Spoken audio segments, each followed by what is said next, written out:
All right. Hello, everyone, and welcome back to the 5-day brand creation challenge. We are now on day 4, and today is going to be a really awesome day as well. But before we dive in, we'd just love to see any aha moments or any breakthroughs or just anything that stood out to you from yesterday's training or any of the other trainings if you've been watching the replays. So go ahead and drop those in the comment section if you have anything like that. Hello, Myra. Hello. Glad to see you here again. Yes, we're always delighted to see people come back. Mm-hmm. We must not be too Scared boring them off then. yet. Yeah, or driven them off through boredom. Mm-hmm. Right. So she says the Google alphabet soup method. Yes, that is definitely an eye-opening method for finding content. And I'm going to be recapping that actually a little bit here at the beginning. That was a really good one.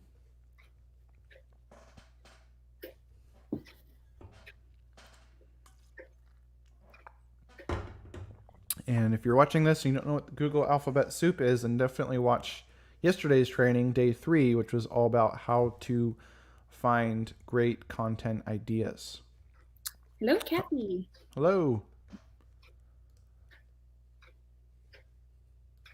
All right. So it looks like we got about 5 people viewing right now. So I guess we'll go ahead and get started then.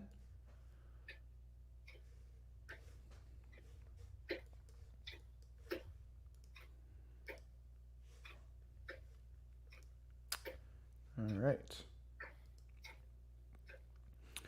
So today we're going to be talking about how to create killer lead generating content. And that means content that actually gets people to join your email list and get into your ecosystem where you can continue to follow up with them, build that relationship, and turn them into customers and team members.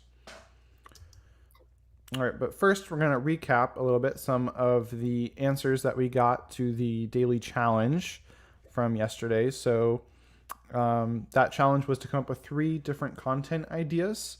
So here are some from Kathy. So these are some good topics that she will write about for her niche.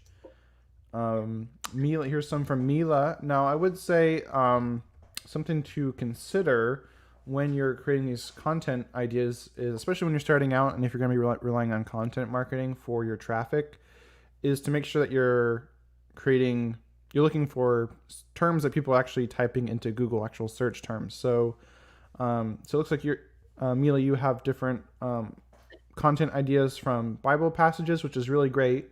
And you definitely don't have to have everything you write be a search term because maybe it's just something that your audience needs to hear. But if you don't have an audience yet, then you might want to look for like actual terms maybe people are searching in Google that are related to wounds or weakness or worries that you have here. And then Martha, she said, so many things have been coming together for me as a result of this training, which is really encouraging, really exciting. Glad that this has been helpful. This is our first time doing this. So we weren't sure how this was going to go. So that's really good to hear. And she says, my 3 content ideas are healthcare professionals and burnout, healthcare professionals, goal setting, healthcare professionals, and taking a break. So that's some good start there because those are terms that I could see actually healthcare professionals probably typing into Google. And so actually I'm just going to take a look at some of these myself as if I was doing the research here. And I thought maybe that would be helpful. So I think I looked at healthcare professionals goal setting. So let me pull up Google here. So we got healthcare professionals goal setting. And so these are the results that come up when you type that into Google. So before I look at any of these results, let's first look at people also ask. This is always going to show up. Sorry, is there a way for you to zoom in or make the Google page full screen? Because we can't really see the text. Let me see if I can. How's that? Is that any better? It's a little better.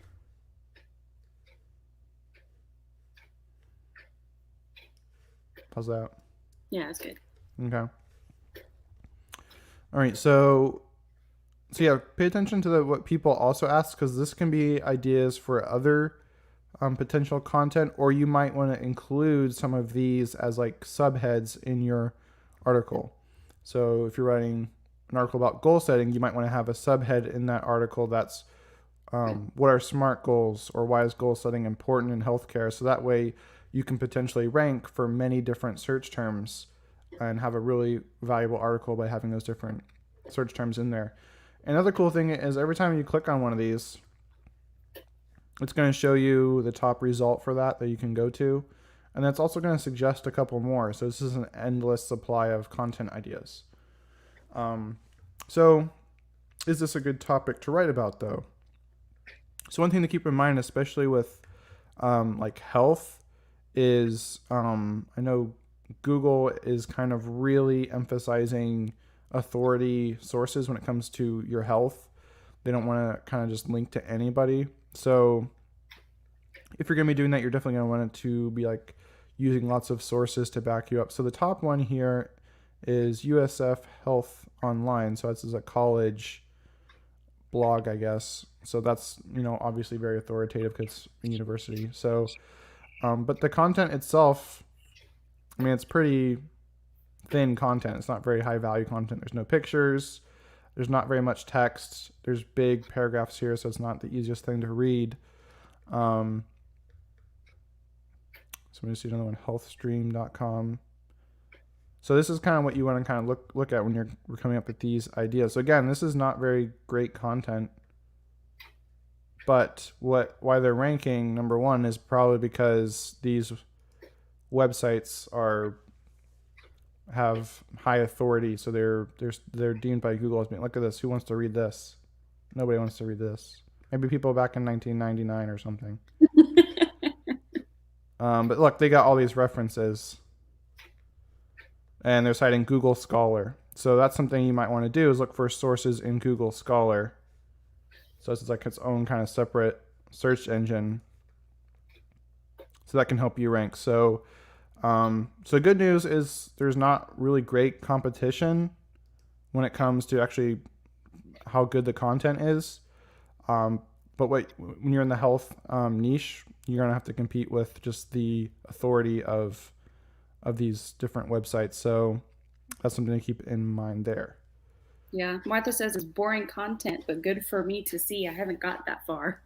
Okay, yeah. So I'm glad that was helpful for you, Martha, and this is also applies to everyone else too, no matter your niche. This is kind of how you want to go about looking at what topics are good to write about. And this is something I've recently learned too myself. I used to just kind of create content that I thought would be helpful for people without really considering, is it what people are searching on in Google? Let's see, I'll go back to my slides. And then, let's see.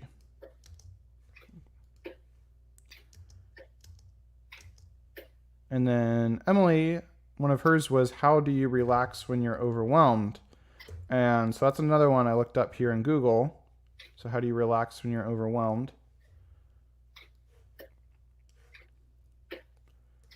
And so again, you have what people ask. So how do I relax from being overwhelmed? How do you deal when you're overwhelmed or underperforming? See, it's not necessarily, like, that's another thing to keep in mind, is these aren't like perfect grammar.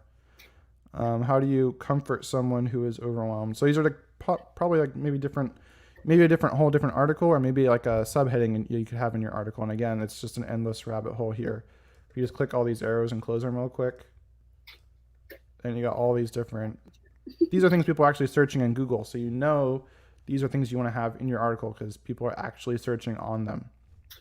So we're looking at the top result here, verywellmind.com. I don't know about this website, but I think I visited that website a couple times actually. It looks like it's probably a pretty big website, so it's gonna be hard to beat this out.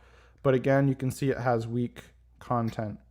So I'm gonna be talking about the different kinds of posts that you're gonna want to create. And so if you're competing with a big like kind of brand or in your niche, then you're probably going to want to create like a pillar post, which I'll define, but you want to create really good content so you can outrank them for something like this. And the reason why is that is kind of a really broad search term, just how to relax when you're overwhelmed. So I don't know if you could also potentially maybe narrow down the topic. So maybe you how to relax when you're an overwhelmed, who is your target audience. So the more specific you can make it to a specific group of people, because how to relax when you're overwhelmed applies to basically the entire planet, every human. So you might want to narrow down that a little bit more into a specific group, maybe. So here's one I thought was interesting: 15 ways to calm down. This looks like more like a personal blog, personal brand that you would be building. And so how is she able to rank on the first page? Well, look at her content. Look at this content compared to the top ranking one. Wouldn't you say this is much better content? I mean, it's got pictures, it's got the text is spread out more. It's got a lot more points to it. It's got like 15, I think it was. She's got different printables you can get. So this is basically what you want to model is someone like this, because she's smaller. Like this is probably a site that has a ton of writers, and behind it looks like maybe, I don't know, even doctors. I don't know who these people are. I don't know enough about this site. Editor-in-chief. This is like almost like an online magazine. So that gives them more authority. So that's how they're able to rank higher, even if it's not as good content. Because this is like stuff that like most people would probably know the answer to already. I'll take a walk, take a breath, whatever. Whereas the other one seemed like it was much better content. So that's how they were able to get on the first page of Google here.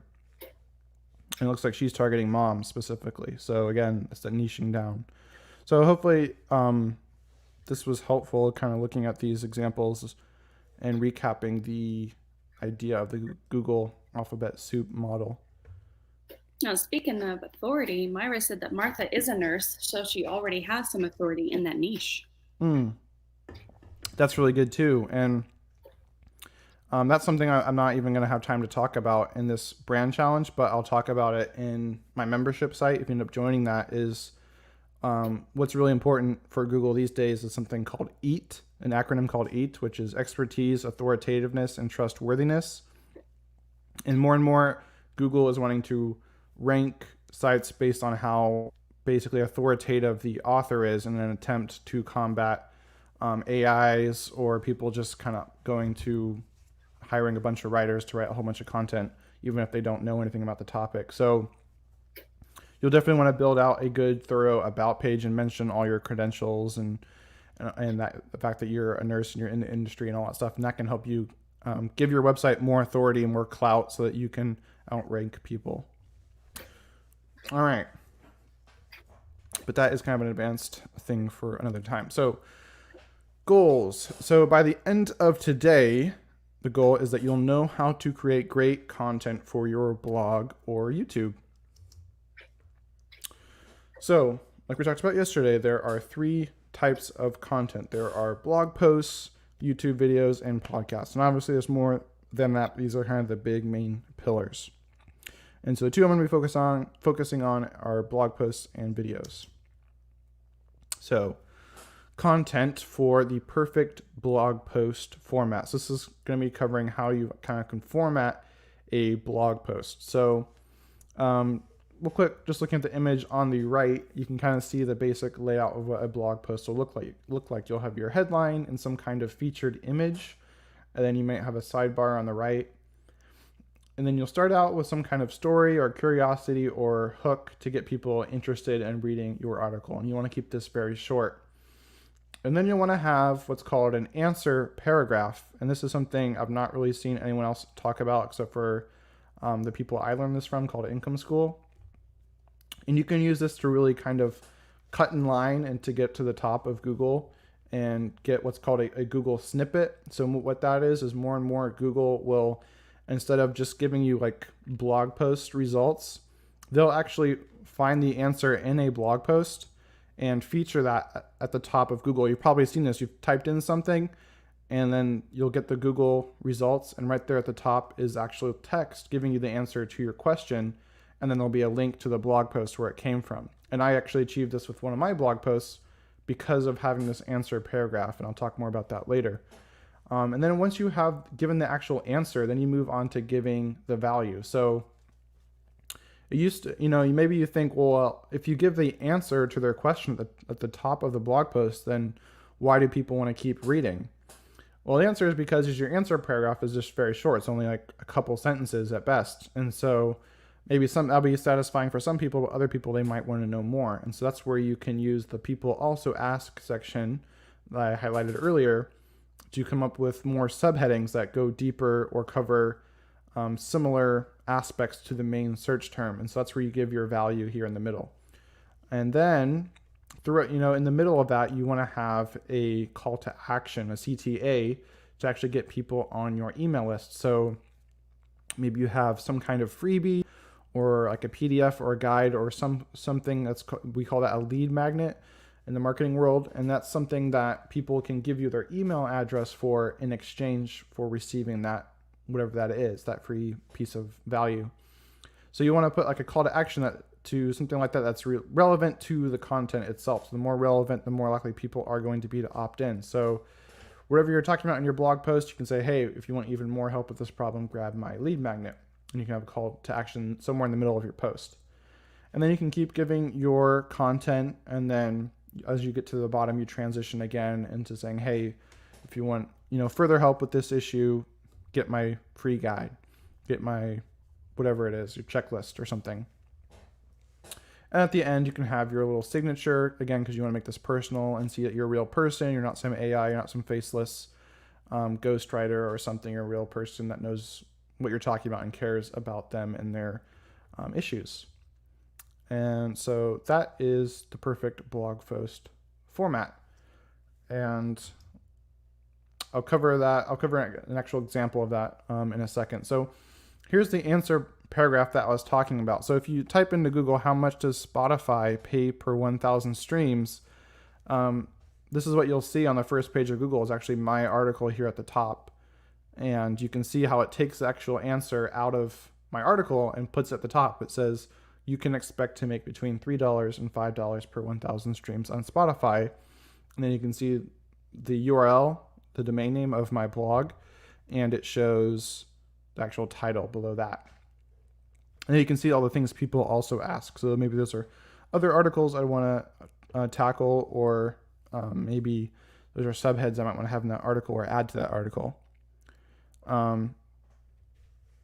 I kind of already covered the bottom one, how much does Spotify pay per song stream. I do cover that in the article as well. So that's why I ranked so high. And I also kind of covered the top one, how much does Spotify pay per 1,000 streams in 2020, because I have 2020 in the title. That's a good way to rank, as well as to have the actual date, the current year in the title, so people know it's relevant. All right, so blog post length.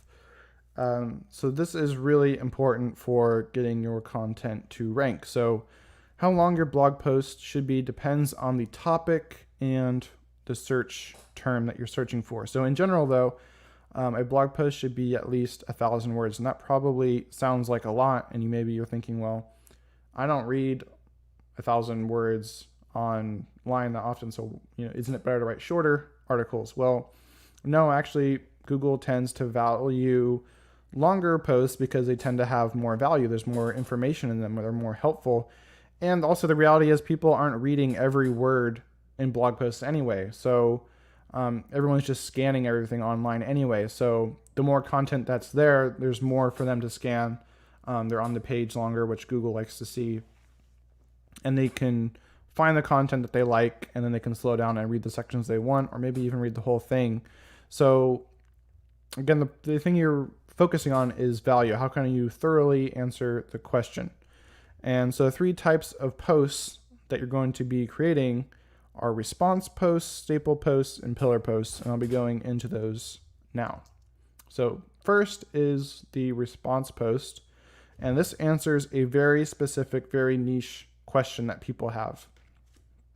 And that's basically the one I just talked about, the Spotify streams one. That's a very specific, because by like a very specific search might be how much does Spotify pay you per stream. That on its own is pretty specific, but I went even deeper and more specific, which is how much does Spotify pay you per 1,000 streams. But I knew that was something that people were actually searching on. I wasn't just guessing.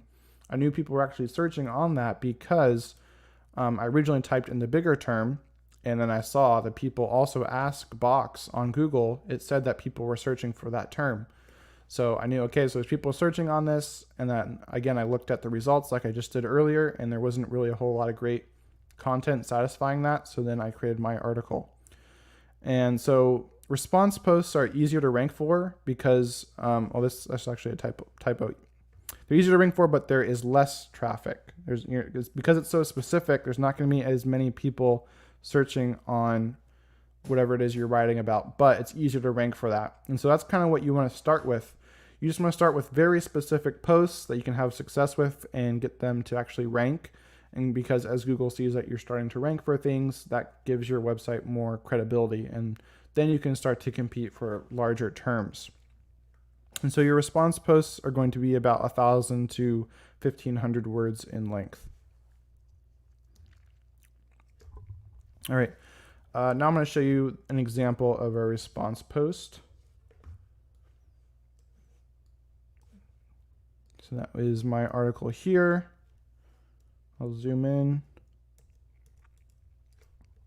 So how much does Spotify pay for 1,000 streams in 2020? And this is the one that I said it's getting me right now over 3,500 visitors a month right now.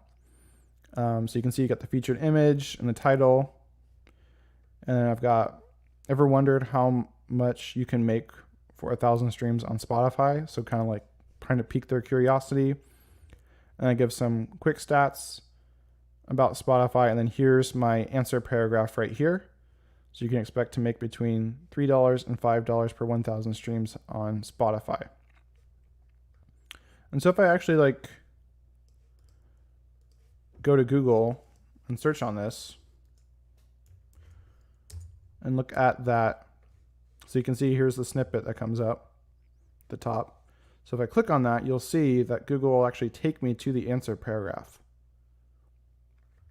See, it immediately scrolled me down the page and even highlighted it in yellow, the answer paragraph. So that's why that's so powerful, is to answer the question right at the top so Google can find that. And then you can see I have the proper formatting. So I have headings and images, and I have very short paragraphs. Most of them are only 2 actually lines, or maybe even 1 line. And then I'm bolding. I have also a video directly from Spotify themselves. So that's authoritative. Also, this is from Spotify themselves. And here's my call to action. So it's a guide I put together teaching people how to actually get their songs on Spotify playlists so they can grow their streams. So that's relevant. And so here, again, how much does Spotify pay per stream in 2020? So that's one of those people also ask results that I'm using as a subhead. How do artists make money from streaming on Spotify? How many Spotify streams equal $1? So now I'm kind of hitting other things that people are asking. How they compare to other streaming platforms. Here's an infographic. These are really powerful as well. And tables as well. If you can use tables, Google really likes that too. Anything data related, put it in a table. And then I got a graph as well. So you can see this is a really valuable article, and you wouldn't think you could write a very long article about how much does Spotify pay per 1,000 streams, right? It's like, well, this is really all you can say about it, right? It's what it is. It's a 1-sentence answer. But you don't want to have short articles like that because you're not going to rank. So you have to think, what other kind of related things can you talk about? You don't want to go completely off topic, because then Google is not going to know what your content is about, and it's not going to deem it valuable. So you want to keep it really related to the one topic. So that's what I did. I chose subheads that were all kind of related to that. So how do you actually make money? Because it's a little bit more complicated than that. You're not going to get paid. Why is there a fluctuation? Why is it between 3 and 5? So I kind of go into that. And how do you actually get paid per stream? So you can calculate how much you're getting paid for 1,000 streams and so on. And then I compare it to other platforms And then I also kind of break it down so you can kind of look at how much do you want to make and then how many streams you need that month to make it. So all in all, that makes that an article that ranks #1 on Google for that search term. And that is a response post because it's about between 1,000 and 1,500 words in length. All right.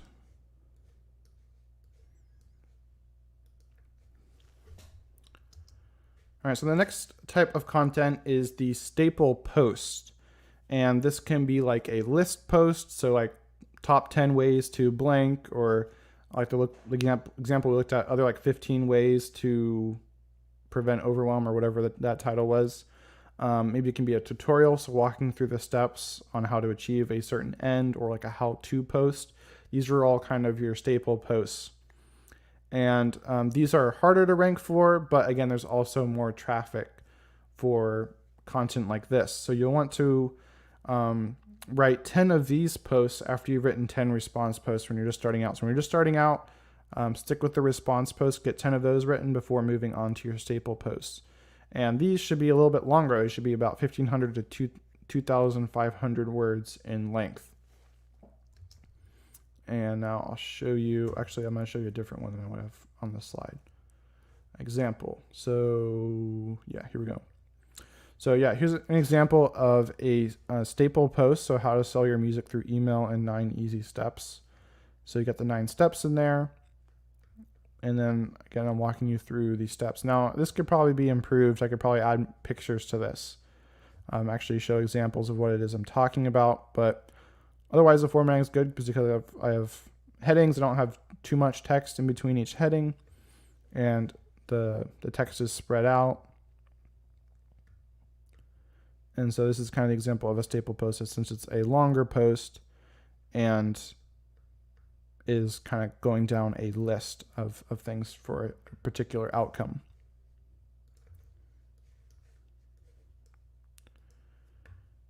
All right, and then the final type is the pillar post. And this is kind of like a complete guide on a key subject in your niche. So maybe you think about your niche, what are maybe the few like milestones that people are going to come across, or what are the few like really big things people need to know.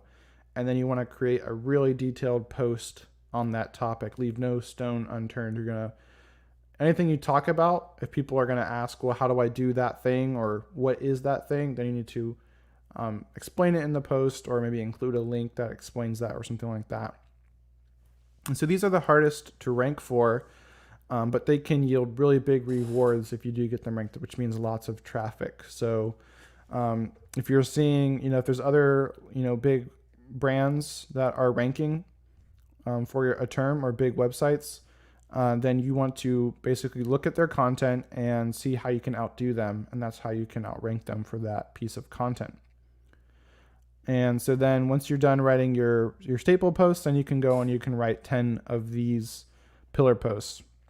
And then once you get those, those are your initial 30 posts, then you continue to kind of do a mix of all these different types of content as you create your regular posting routine. And so now your pillar posts are going to be between, 2,500. That's kind of like on the low end. You're probably going to realistically be looking at a pillar post that's 3,500 words or more. Or at least 3,000 words or more. So obviously a really big post that might take you several days to write.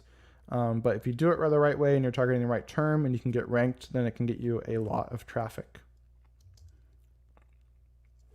And so our example of a pillar post is the here on our polaram.com is the ultimate guide to network marketing, how to prospect and recruit on autopilot. And so this is something we could probably actually improve as well. We could probably choose a better title that is related to what people are actually searching on.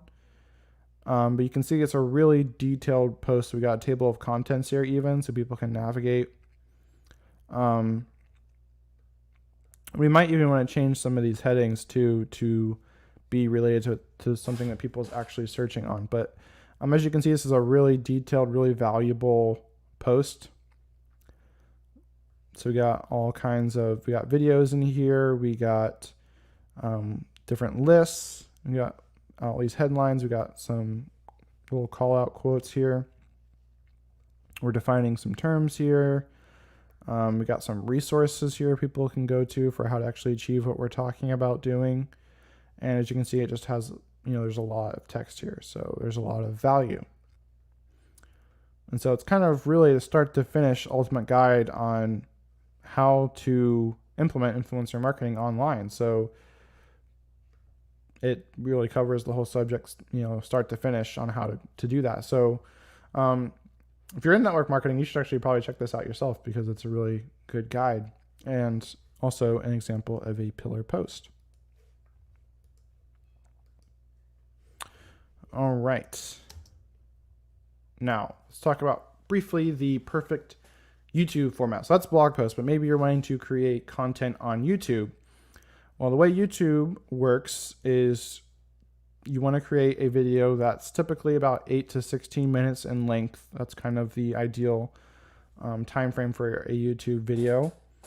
And so you want to start out with a brief intro, and Sunny Lenarduzzi, who's a YouTube trainer, she created this term called the hot intro. And so that stands for hook, outcome, what you're going to help your viewer achieve, and then testimonial that kind of shows your credibility or what results you've achieved by doing the thing that you're about to teach in your video.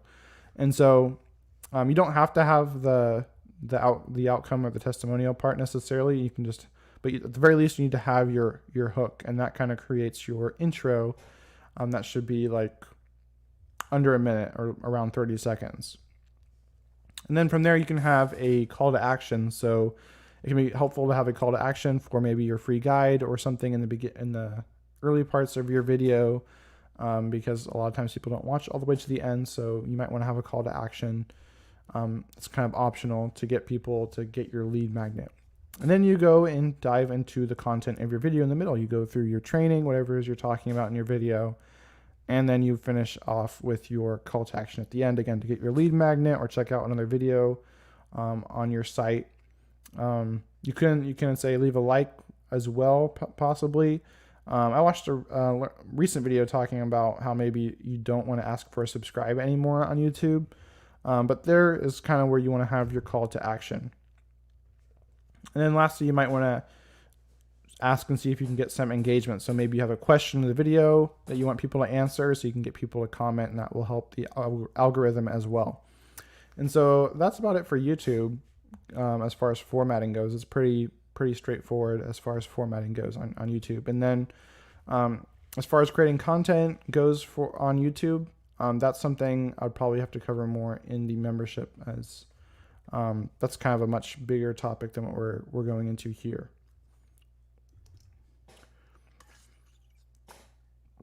All right, so that is how you can create great content for your brand and your website. And so I mentioned last time my adventure brand community, which will go deeper into all this. And so there were some questions I got in the group, so I wanted to kind of just address those as well, because I thought maybe some others had those as well. And so first off, I know last time when I went through all this, I was estimating a monthly value of about like 500, but I forgot that I'd be doing like live Q&As and trainings every week. So that's actually more than just once a month.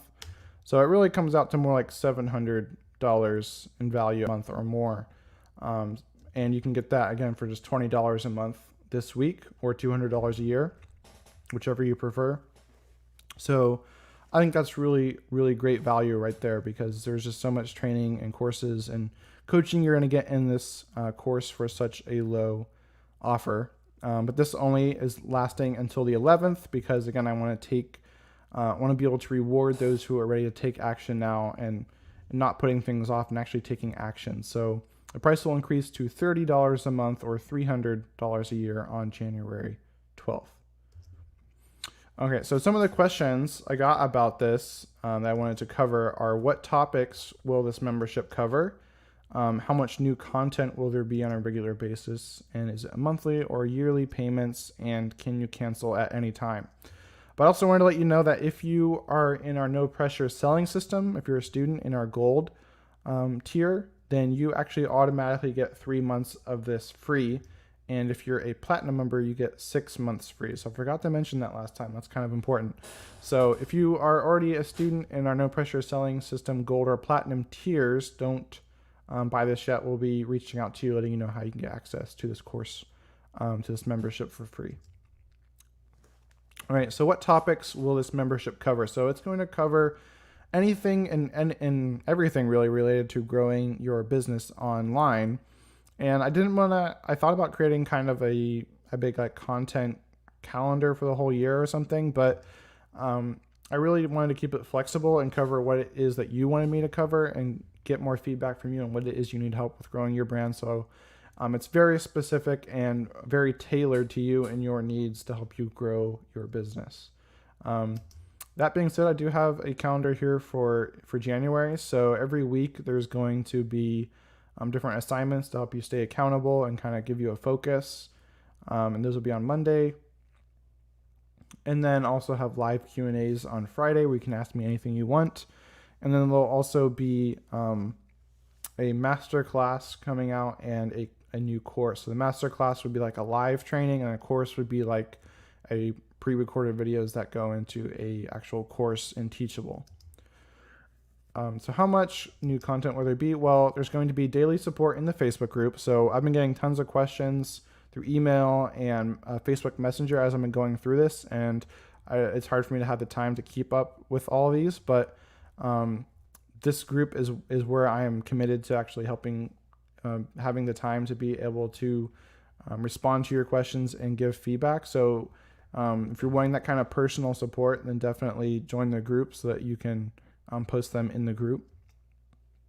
And there'll also be weekly Q&A live streams, like I mentioned, where you can ask me anything. And there'll be weekly assignments and accountability to help you stay on track. And then I'm also planning on having monthly hot seats where you can actually join me live and we can go over your website or any marketing that you want me to kind of review with you. And we'll also have, like I said, monthly masterclass trainings, kind of like mini webinars, and also courses. I probably won't typically have a masterclass and a course in the same month, but this month I will. All right. What are some of the upcoming training and courses? Well, right now, some things I know I'm definitely going to be covering in the near future is how to get your content to rank on Google. I kind of touched on that a little bit in this training today, but obviously there's a lot more that goes into it as well. So also how to automate your MLM sales. So I can kind of show you what we do to get automatic sales. How to automate your MLM recruiting too, how to actually get people to join your team without you actually having to pitch them or sell them or reach out and bug people. And also how to create great content fast. So I talked about how to create some great content today really quickly, but I didn't really go into the nitty gritty of how do you actually format a post in WordPress, or how do you actually write it and actually do so in a way that doesn't take you forever. So that would cover that in the membership as well.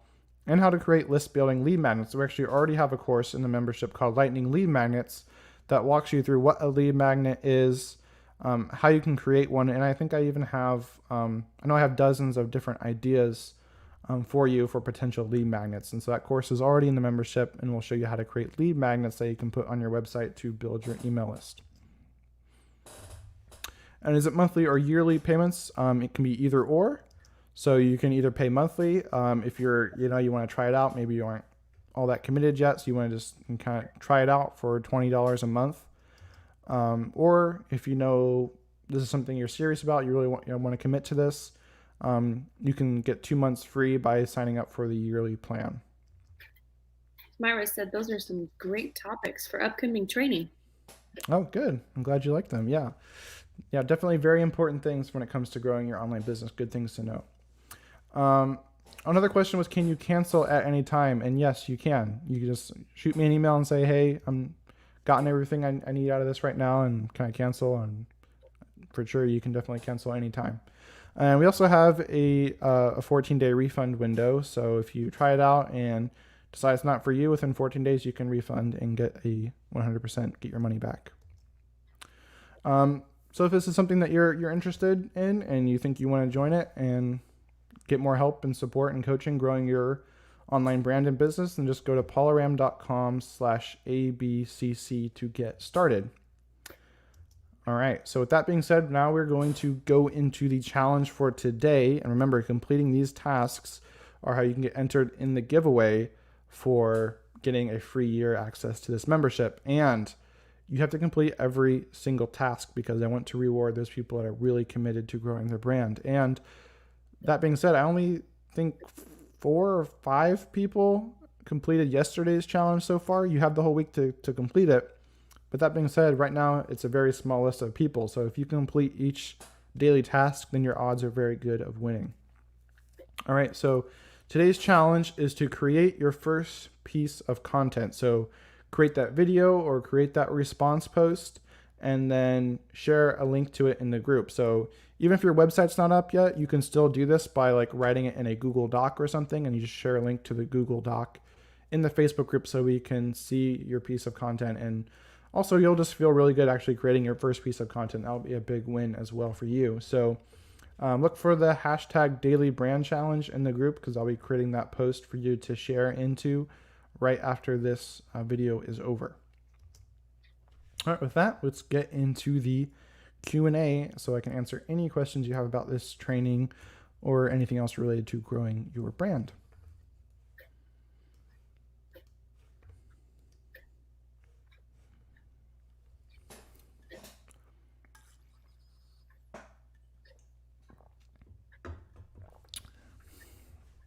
All right, any questions so far, Haley?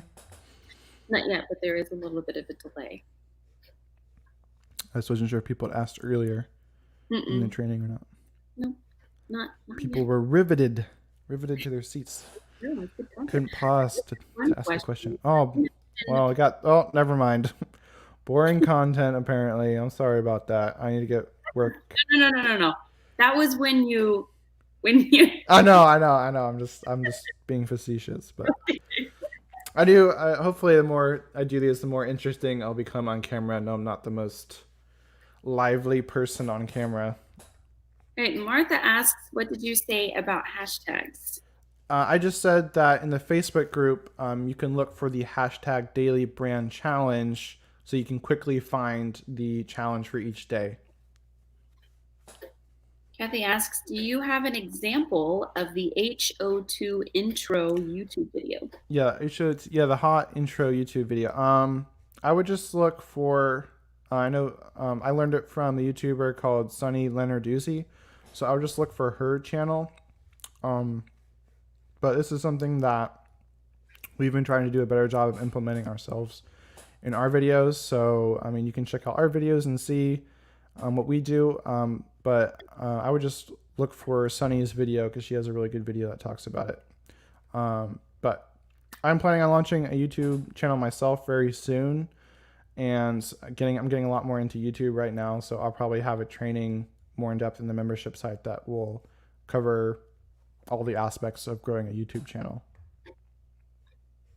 Oh, Myra said, I think you and Haley are both doing a great job this week. Thank you. All right. So this week we're doing a good job, although all the other weeks we weren't doing a good job. So glad we're doing a good job this week, though. There's that facetiousness again. No, thank you. That's good to hear. Yeah. So glad that hopefully you guys are enjoying this. I think people are getting good stuff out of it. Yeah, so I was going to ask about you had specific word counts for each blog post. Could you do more than what you recommended, or is that all you recommend for that type of blog post? Yeah, I mean, it's kind of the nature of the topic that you're covering. So if it's a true response post and you're covering a very specific topic, and you'll probably just find it hard to write a longer post than the word count that's suggested. And if you do find yourself writing more, most likely you're getting too broad with the post. You're going into other topics that aren't really related. So yeah, I would stick with kind of the word counts for each range. You don't want to just have fluff in your article. Okay. Myra says, Reagan and Ram are having too much fun today. No, we'll Martha try and says, have less fun. Oh, good. Very valuable. It's good to hear.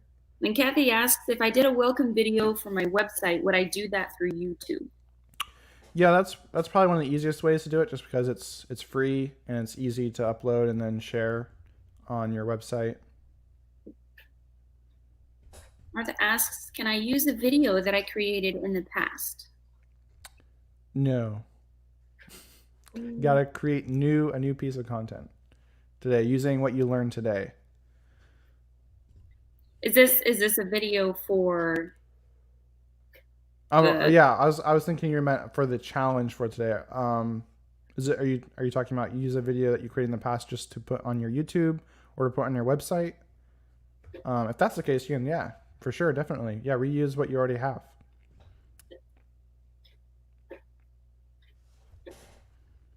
Right. Kathy asked, or is there a way to attach a video from my phone to my website? You don't really want to upload so much necessarily a video directly into your website, because that will really slow things down having such a large file. So it's better to have it on another platform like YouTube, where you can just have a link to it. And you can have it be unlisted if you don't want it like publicly available on your YouTube channel. Martha said yes. And you can upload a video from your phone to YouTube.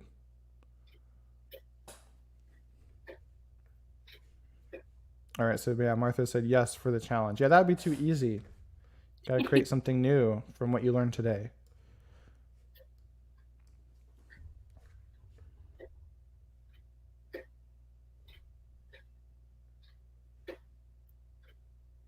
But you have until Monday to complete all the challenges, because that's the last day. Or no, did I say? Or did I think? Yeah, originally I said Saturday I was going to choose, but I think it's actually Monday I'm going to choose. Or Tuesday I'll choose the winner for the giveaway. So you have until Monday to complete it. It doesn't have to be just a video, though. It can be any. It can be a blog post, or yeah, it can be a blog post or a video. It depends on what track you're going to focus on. So if you're going to focus on creating blog posts or focus on building a YouTube channel. Yeah, I kind of just was focusing on blogging for this training because I figured most people were more comfortable with writing blog posts at this point in time. But I definitely want to cover YouTube more as well. Right. Kathy asks, so would I need to create a YouTube channel for my life coaching business before I can upload the video, or how would I do it? Yeah, so you could do that if you wanted to, or if you don't feel like you have the time to do that, then you can just create a generic YouTube channel, or maybe you already have a YouTube account and just upload it to that YouTube account and just share it from there.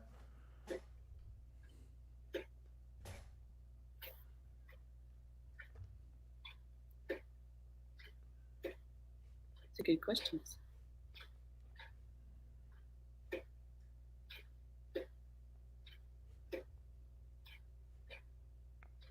All right. So any other questions?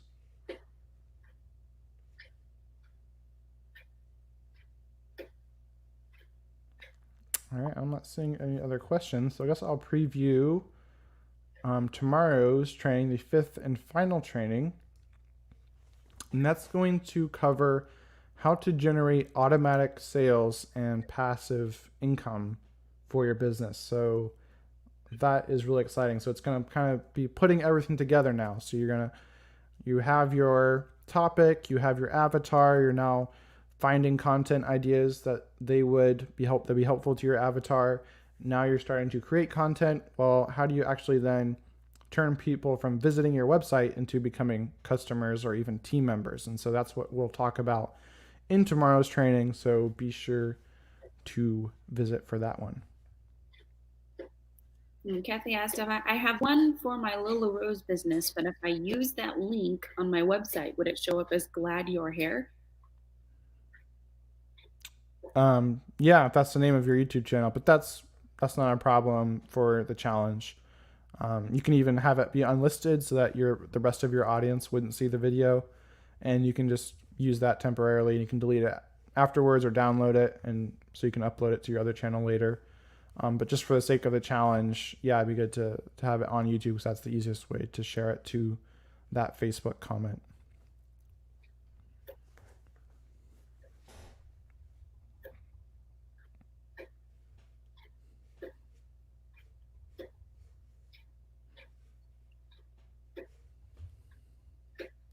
All right. Well, I don't see any other comments right now.